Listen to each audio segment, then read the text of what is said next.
part 3 of the IELTS speaking test, you'll be asked a question related to the topic of part 2, and you might need more time to think about it than you did in part 1. In video 5, I talked about using simple conversation fillers to give yourself time to think and to avoid silent pauses. Now I'm going to give you some other techniques you can use if you need more time to think. Let's look at the first technique. Repeat the question. When the examiner asks the question, try to repeat it in your own words. Here are some examples.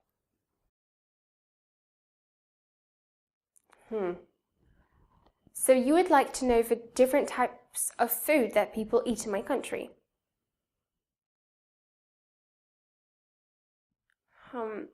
How popular is TV in my country?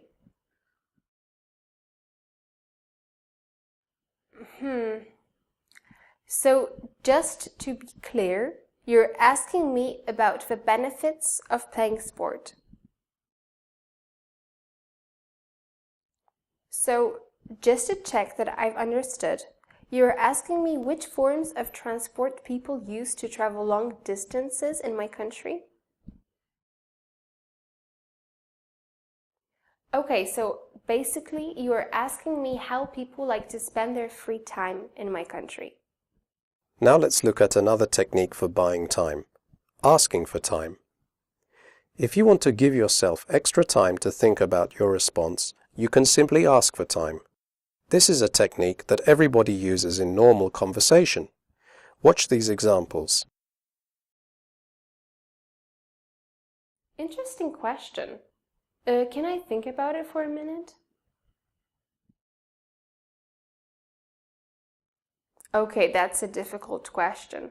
Can you give me a moment to think about it? Good question. Can I have a little time to think about it?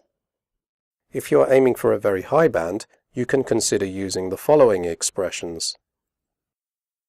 That's an interesting question. Can I dwell on it for a moment? Okay, that's a tricky question. I just need a moment to think it over. Okay, that's a tricky question. I just need a moment to ponder over it. If you want to gain the maximum amount of time, you can consider combining all the different techniques together. Watch this example. So you would like to know the different types of food that people eat in my country. Interesting question. Can I think about it for a moment?